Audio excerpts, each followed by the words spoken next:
हम यहाँ पर बैठे हैं लेकिन हमें चश्मे तख़य्युल में सहने काबा में पहुँचा दिया। बहुत शुक्रिया गौहर भाई आपका। अल्लामा साहब, वो अल्लामा ने फरमाया ना कि यही मकसूद फ़ितरत है, यही रमज़ मुसलमानी, उख़ुव्वत की जहाँगीरी, महब्बत की फरावानी, बुताने रंग खूं को तोड़कर मिल्लत में गुम हो जा, ना तुरानी रहे बाकी, ना ईरानी न अफ़गानी। तो ये मंज़र हमें हज पर नज़र आता है। बिल्कुल सारे बुताने रंग खूं को तोड़ दिया। खून से मुराद है कोई खून का रिश्ता नहीं, कोई रंग नस्ल, काला गोरा, कोई ब्राउन, कोई येलो, कुछ नहीं। वहाँ पर फ़कत हर इंसान की कोशिश होती है आज के दिन मेरा रब मुझसे राज़ी हो जाए, वो मेरा पालनहार जो मुझे पालता रहा है आज मुझसे वो राज़ी हो जाए, आज मैं उसके घर में मौजूद हूँ। ये जज्बे सारे हज के अंदर मौजूद होते हैं। मैं ख़ुद इन कैफियत से गुज़रा। तो क्या इन कैफियत को लेकर हमें वतन अज़ीज़ नहीं लौटना चाहिए? यहाँ आकर हम हिंदी और सिंधी में क्यों तकसीम हो जाते हैं? हाँ, उसूलन तो यही होना चाहिए कि वो मंज़र, वो जज्बा और वो मोहब्बत जो हमने काबे में पेश किया और हमने देखा कि किसी मुल्क से आया हुआ हो, किसी रंग का हो, किसी ज़बान के बोलने वाले का हो, सब बराबर हो जाते हैं। हमें यहाँ अपने अपने मुल्क में जाकर भी अमीर, गरीब, सिंधी, पंजाबी, महाजिर, ज़बान के लिहाज से, फ़िरक़ा वारियत के लिहाज से, ये मसलक के अतबार से ये एक हो जाना चाहिए। लेकिन कुछ ताकतें ऐसी होती हैं जो मुसलमानों की या आम इंसानों की कमज़ोरियों का फ़ायदा उठाती हैं, उनकी कम इल्मी का फ़ायदा। पहली ताकत तो मैं समझता हूँ इंसान के अंदर की है, वो इंसान के अंदर की है, दुनिया तलबी की। लेकिन चूँकि हमारे यहाँ आपको पता है कि तबक़ाती निज़ाम भी है, और तबक़ाती निज़ाम में ये होता है कि जो एक तबक़ा हाकिम रहना चाहता है वो ये चाहता है कि अवामुन्नास जो है वो कभी एक ना होने पाए। वो अगर उसका शऊर जाग गया, उसने हमसे सवाल कर लिया तो बड़ी मुश्किल हो जाएगी। मैं आपके पास आऊँगा डॉक्टर साहब। देखिए, जिस तरह मौलाना ने बात की कि हज तो दरअसल सारी डिस्क्रिमिनेशन को ख़त्म करने का नाम है, हर किस्म का तफावत, हर किस्म की तफरीक को ख़त्म करने का नाम है। हम हज पर जब जाते हैं तो एक तो ये ना कि हमें ट्रेनिंग दी जाती है। हज दरअसल मैं समझता हूँ एक प्रोसेस का नाम है। जब आप उसमें दाखिल हो जाते हैं तो ख़ुद ब खुद एक सैल रवां है, एक समंदर है जो एक मखसूस डायरेक्शन में चल रहा होता है। मैं चाहता हूँ कि हमारे नाज़रीन को हज बैतुल्लाह इंसान जब कर लेता है उसको क्या क्या अल्लाह अवार्ड्स और रिवॉर्ड्स देता है, उस पर रोशनी डालिए। डॉक्टर साहब, आपने बिल्कुल दुरुस्त फरमाया। नबी करीम सल्लल्लाहु अलैहि वसल्लम ने फरमाया है कि जब कोई इंसान हज करता है और वह हज मबरूर होता है, यानी हर किस्म की गलतियों से, गुनाहों से, कबीरा सगीरा से बचा हुआ होता है और उसका मकसूद सिर्फ़ और सिर्फ अल्लाह रब्बुल आलमीन की रज़ा का हुसूल होता है। और नबी करीम हर लम्हा ये कोशिश कर रहा होता है कि मेरे सरकार ने हज कैसे किया था, आपने वकूफ़ कैसे किया था, आपने इस मौके पर कौन सी दुआएँ की थीं, आप कब मुज़दलिफ़ा गए थे, मिना में आपकी क्या एक्टिविटी थी, यानी सुन्नत के मुताबिक करने की कोशिश करता है। तो ऐसी, और फिर सब्र। देखिए ना, इमाम अबू हनीफ़ा, इमाम आज़म रहमतुल्लाह फरमाते हैं कि जितनी इबादात हैं वो सब अल्लाह ने हज में यकजा कर दी हैं। यानी नमाज जो इंसान की एक इबादत है वो भी हज में मौजूद है, रोज़ा जो बदनी इबादत है वो भी मौजूद है, ज़कात जो माली इबादत है वो भी हज में मौजूद है, और जिहाद जैसी इबादत जिसमें मुशक्क़त है वो भी हज में मौजूद है। बेशक। और अल्लाह के हबीब ने फरमाया, मुरक्कब है, और अल्लाह के हबीब ने तो यहाँ तक फरमाया कि ये औरतों का जिहाद है, ज़ईफ़ों का जिहाद है।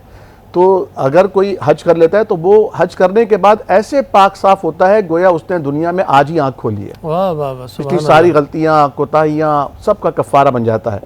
लेकिन अच्छा, एक लम्हे के लिए रोककर मैं यहाँ पूछूंगा कि यौम आरफा के मुताल्लिक़ कहा जाता है कि इस दिन ग़ालिबन अल्लाह सारे गुनाह माफ़ करते हैं, हुकूकुल इबाद माफ़ नहीं होगा, इस पर भी ज़रा रोशनी डालिए। जी, यकीनी तौर पर हुकूकुल इबाद का मामला तो अल्लाह तबारक व तआला ने बंदों के साथ जोड़ कर रखा है, और हुकूकुल्लाह के हवाले से अल्लाह रब्बुल आलमीन ने यह फरमाया है कि अल्लाह चाहे तो उन्हें माफ़ कर दे, चुनाचे तुम अपने बंदों के जो बंदों पर ज़्यादतियाँ हैं वो दुनिया ही में माफ़ करा के लाना। और हमारे नबी करीम सल्लल्लाहु अलैहि वसल्लम जैसी हस्ती मुबारक जिन पर सहाबा कराम अपनी जान, अपने वालदैन, अपनी आल, नस्लों को कुर्बान करना का अज़म रखते थे। हम तो खाली बातें करते हैं, वो करके दिखाया करते थे। उन्होंने अपने आप को कई मरतबा पेश किया, अगर मैंने किसी पर ज़्यादती की हो। और जो आखिरी आपका सफ़र था उसमें आपने जब ये बात फरमाई थी तो एक साहबी खड़े हुए कहा, जी या रसूल अल्लाह, आपने मुझ पर ज़्यादती की थी और आपने मुझे दुर्रा मारा था, आपको याद भी नहीं। आपने फरमाया कि अच्छा तुम अपना बदला ले लो। मैंने कहा या रसूलल्लाह उस वक्त मेरे जिस्म पर चादर नहीं थी, आपके जिस्म पर तो काली कमली है, आपने उसे भी हटा दिया। और वो भागा हुआ आया और आपकी मोहर नबूवत को उसने चूम लिया और फिर कहा या रसूलल्लाह मैं ये बरस से मेरे अरमान थे कि मैं यहाँ बोसा लूँ, लेकिन आज आपने मौका फराहम किया तो मैं आगे बढ़ गया। तो ये हुजूर करीम सल्लल्लाहु अलैहि वसल्लम का ये अमल आज हमारे लिए यानी एक सबक है कि हम किस तरह हुकूकुल इबाद को रोनते हैं, किस तरह नाजायज़ मुनाफाखोरी के ज़रिए किस तरह अपने वर्कर्स को वक्त पर तनख्वाह ना देकर उनका पैसा रोक कर हज और उम्रे की सादत हासिल करके कार्य सवाब समझते हैं। नबी इसका करीम मतलब ये कि हज की रूह ये है कि आप रब को तो राज़ी कराए हैं, अब यहाँ आकर रब के बंदों को भी राज़ी करना है। और इसका डॉक्टर साहब लोगों ने इलाज ये रखा है कि हज पर जाने से पहले सबके पास जाते हैं और कहते हैं भाई हम हज पर जा रहे हैं, कहाँ सुनना माफ़ करना। चले तो ये तो एक रस्मी जुमला हो गया ना, जी, जी। लेकिन वाकई क्या उसने माफ़ किया है, ये एक इम्पॉर्टेंट बात है। अच्छा मिसेस दिया, मैं आपकी तरफ आऊँगा, ये बताइएगा कि हज इंसान की ज़िंदगी में क्या तब्दीली नहीं लाना चाहिए? हज के बाद अगर वो जब गया था और पलटा है तो फ़कत उसने एहराम की चादरें नहीं बदली, मैं समझता हूँ कि उसे अपना आप भी बदलना चाहिए, यहाँ दिल उसका बदलना चाहिए, उसके शब व रोज़ बदलने चाहिए, उसका अंदाज़ बदलना चाहिए, उसका लबो लहजा बदलना चाहिए, उसके अंदर करख्तगी थी तो मिठास होना चाहिए। तो आप सबको क्या देंगे कि हज फ़कत चंद मकामात की ज़ियारत का नाम नहीं, इंसान को बदलने का नाम है? बिल्कुल आपने सही कहा, क्योंकि देखें जब अल्लाह रब्बुल इज़्ज़त ने, आपने जैसे शुरू में कहा था ना कि इबादतें जो हैं और हज को भी हम ले रहे हैं तो अल्लाह से बंदे का ताल्लुक़ और बंदे से बंदे का ताल्लुक़, ये दोनों हो रहे हैं। अब आप हज बैतुल्लाह पे गए, आपने अल्लाह से अपना ताल्लुक़ जोड़ लिया, अब वहाँ पे आप जितने बंदों से मिले, लेकिन वापस आके अब आपको बंदे से बंदे का ताल्लुक़ जोड़ना है।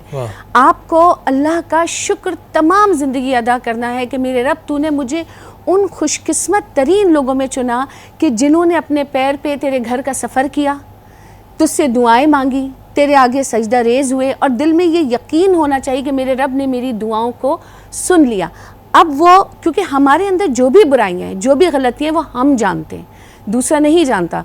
तो दुआ मांगते वक्त जब सजदा रेज़ हो तो अल्लाह रब्बुल इज़्ज़त से सबसे पहले तो वो माफ़ी मांगे कि मेरे रब तू मुझे माफ़ कर दे, मेरा तुझसे वादा है कि मैं वापस जाके तेरे किसी बंदे को तकलीफ़ देने की वजह नहीं बनूंगा।